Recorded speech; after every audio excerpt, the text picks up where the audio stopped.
Do you remember when we first met? I was riding my horse, minding my own business, when I was assaulted by a devilishly yellow head covering. It was not my fault the wind blew it clean off my head. I apologise. Yes, and you were so very charming about it. Good evening. Pen. Colin. Pen. Colin! Colin. Pen. Oh, Colin! It's good to see you. Yes, it's good to see you as well. It is good to see you. Pen. How have you been? Well, I have been well, and you? Most wretched sonnet indeed. Lord Byron, he is not. But do you not think the boy bears a passing resemblance to Lady Trowbridge's footman? Why, I'm sure the ducks are most grateful. Of course. And I apologise. But I apologise for asking. I do not apologise. You apologise? Yes, but I... It's a bard. You are joking. I am not. Colin. Miss Penelope was just seeing me out. While I have been talking her to death about matters so foolish, I would have blushed to share them with anyone else. I had wanted to hear more about your travels. He is my friend, Marina. I have known him forever. I was not exactly lonely on my travels. It was actually you who inspired me. Your letters were so encouraging. I am uncertain of my travels at the moment, Pen. But you were so keen to travel. You kept reminding me how much I longed for travel. I have you to thank. Is anyone else aware that dear Colin has apparently decided to add Albania or some such place to his itinerary as he gads about the world? I'm to begin in Greece. Greece? I have been busy with my correspondence. I did begin a real conversation with someone I had known for a very long time. I only mean Colin has been keeping me informed of his adventures in Greece. Penelope was writing to Colin Bridgerton. You read and replied to more of my letters than anyone else. Colin is my friend. Though there was always so much more to say than one could put onto the page. As if he would ever waste his ink on someone like you. Exploring the slopes of Mount Olympus, falconry with the turds. Quite exhilarating. You are a boy, caught up in his own fantasies. Who is that? Have you seen Miss Thompson? I have been trying to get in front of Miss Thompson all night. Mr. Colin Bridgerton for Miss Thompson. I think the only thing Miss Thompson is interested in is a swift rescue indeed. I have asked Miss Marina Thompson to be my wife, and she has accepted. Colin, I did not meet... Colin, your engagement is in Whistledown. Hyacinth. It's a rather delicate matter. I wish I did not have cause to raise it, but I believe you deserve to know. You can choose anyone but him. But what of Colin? Is he in pieces from the news? Her engagement to Colin Bridgerton was nothing more than a sham. And I was a fool. You are not a fool. And I do not want him to be tricked and deceived into a lifelong commitment. His pride is wounded, but he will be quite well. The gentlemen always are in these matters, but... You merely believed yourself in love. One should never apologise for that. You love him. What? One finds oneself in such an incredible position and, well, one should declare it. No, it makes sense now. Your objections, your meddling. You love Colin Bridgerton. What is the one thing in the world that makes you feel most comfortable now? Colin. Your love is an unrequited fantasy. I did not see you. A sad, stupid girl who believes she might possibly have a chance of love. I was in the back of the dance floor. It was quite crowded, so... Colin sees you as you are and regards you no differently than he does Eloise. I am a woman. You are Pen. You do not count. What is foolish is being unreasonable about what you can achieve. Funny how distance is no match for memory, is it not? I miss you. You miss me. You were very good to him. I am certain one day he will see it. Colin Bridgerton is no more your friend than I am the next Catherine the Great. I wrote to you this summer, as I always do, and why you did not respond. For what thing is more fragile than the human heart? You missed me, but you had never caught me. Is that correct? The way you were dancing with her looked rather interesting. I overheard you at my mama's ball last season, You courting the girl, Bridgerton. Are you mad? telling everyone how you would never, ever court Penelope Featherington. I would never dream of courting Penelope Featherington.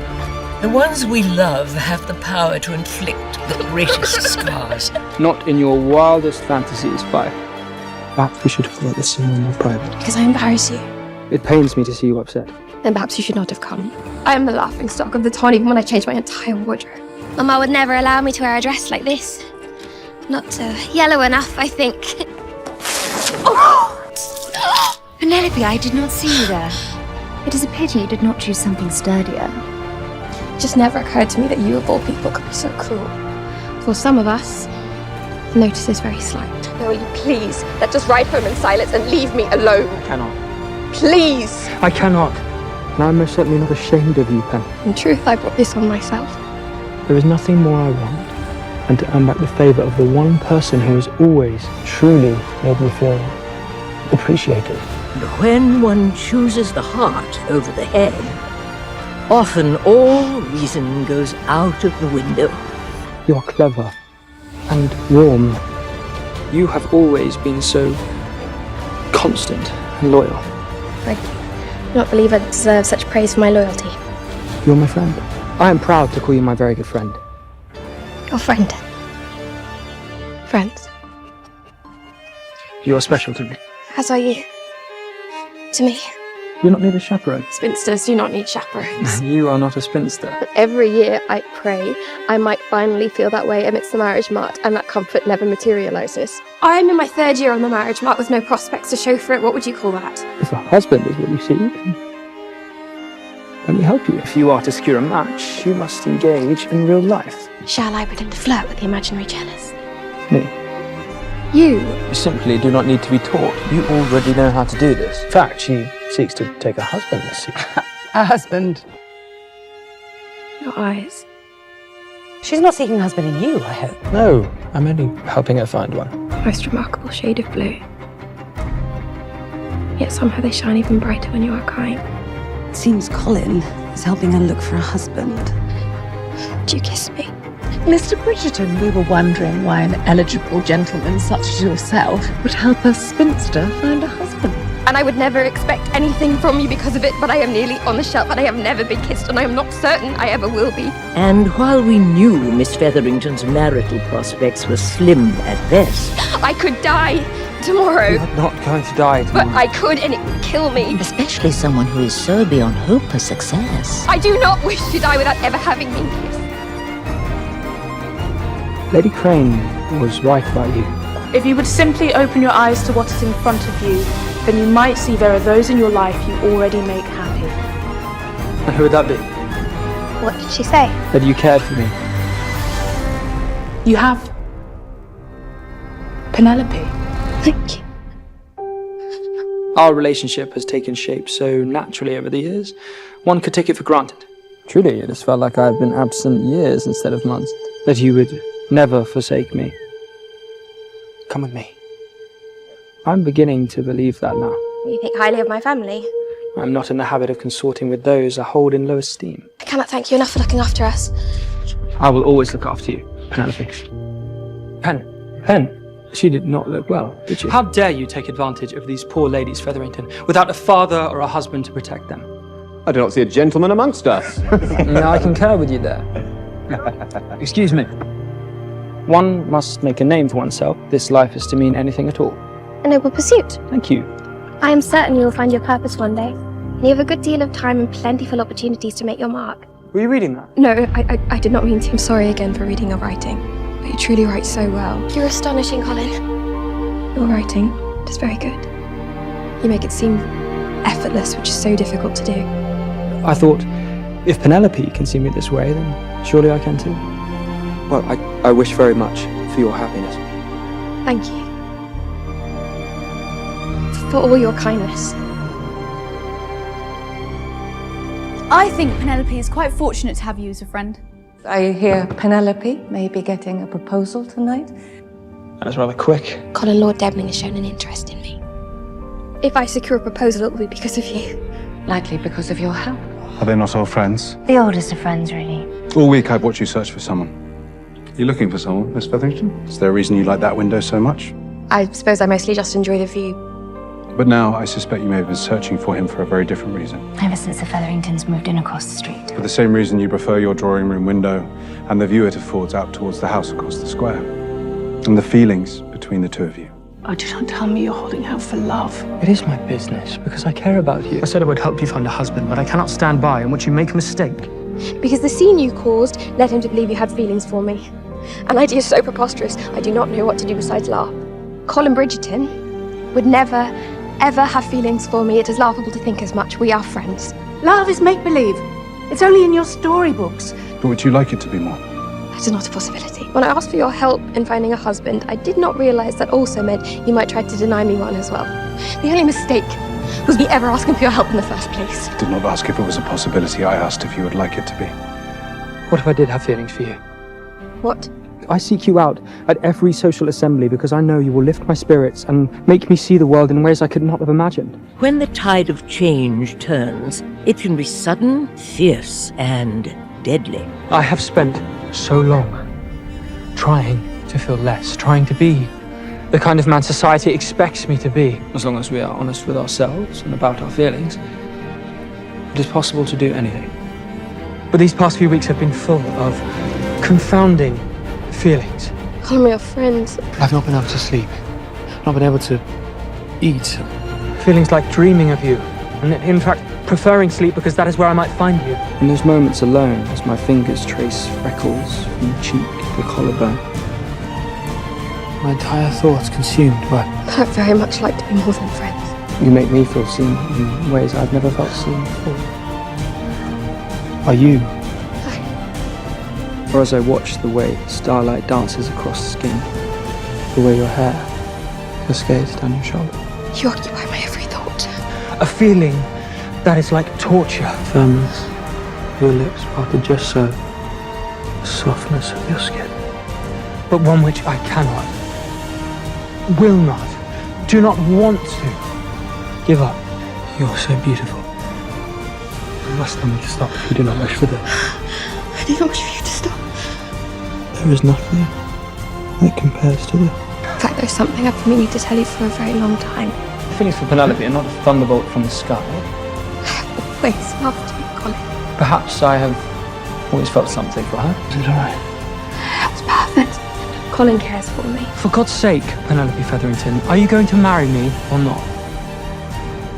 I proposed to her out of love, nothing less.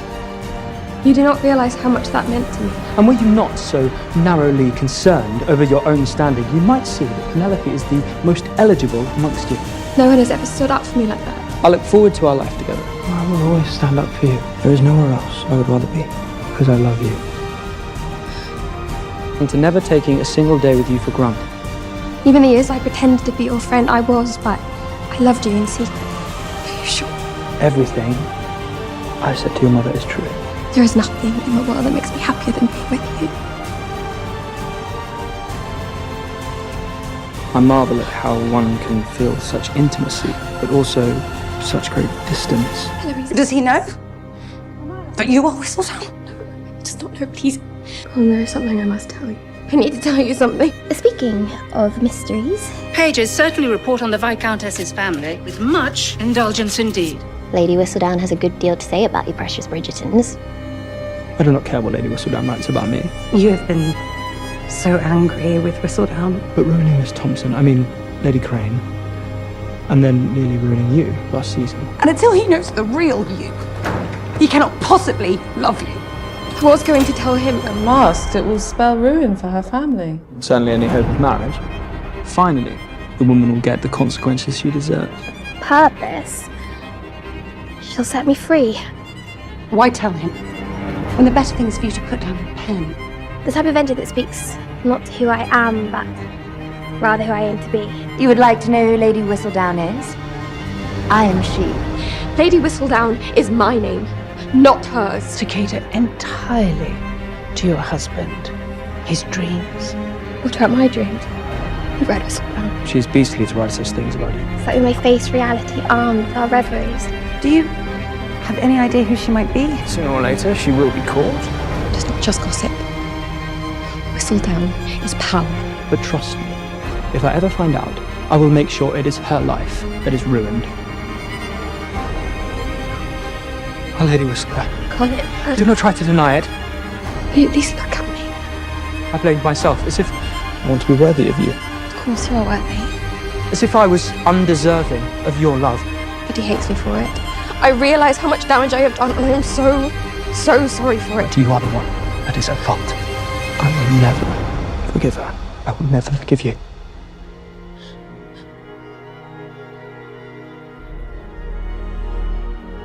Are you going to call off the wedding? I am a man of honor. I'm about to be married to the man I love, and We were intimate. I do not know that I am worthy of him. Perhaps that was another part of your planned entrapment. I'm no longer sure I truly know her. I do not mean to entrap you, Colin. I love you. Every one of us has secrets or have made mistakes once or twice in our lives. There's no such thing as true love without first embracing your true self. Do you know what is most humiliating? I let you talk so much about my journal as if I were to be this great writer. You do not sound as if you hate Whistledown. You sound as if you are jealous of her. When all this time, you have been a published writer, renowned across Mayfair. Colin, I meant everything I said about your writing. You're putting yourself in danger. What will this marriage be? You cannot let one mistake define your entire relationship. You have been foolish. Colin, I can take care of myself. Then what good am I to you? Colin, I love you! As long as you are Whistledown, forever this lie will hang over all of us. Do not let your marriage be the scar. Marriage takes hard work. But it is work that is work. Ever since I found out you are Whistledown, I have done everything I can to try to separate you from her. I am Whistledown. I cannot accept that. And I realized you are her. Then how am I meant to help you? By loving me. Penelope is no villain. But I thought you believed the best foundation for great love was friendship. But I do wonder, is that truly what marriage is all about then? Friendship? Indeed, I do. It is how your father and I began. But it is rare to begin as friends and for both parties to then feel more. Most marriages, I gather, are more like battlefields. It's you. Kind and feeling, occasionally excitable, good-hearted man who I love. It is not what you do for me that makes me love you. I should have told you myself there are so many things I should have done myself, and now with the confidence you've helped me find this year, I'm finally able to. Now I simply cannot believe that a woman with such bravery loves me. I do not need you to save me. I just need you to stand by me. How lucky I am to stand by your side and soak up even a little bit of your life. To hold me. To kiss me. My only purpose in life is to love a woman as great as you. I want very much to do those things. And I will be a very fulfilled man indeed. Marriage amounts to little more than human ritual. I, Colin Bridgerton, Penelope Featherington. take thee, Colin Bridgerton. Penelope Featherington, Be my wedded husband. to be my wedded wife, To have. and to hold. I love you. With this ring, I thee wed. With my body, I thee worship. I love you. And by the joining of hands, I now pronounce that they be man and wife together. I have spent so long clinging to walls like this. I do not wish to do that any longer. But I should like to dance with my husband in the light of day. But with every closing chapter, the story is sure to grow richer and deeper.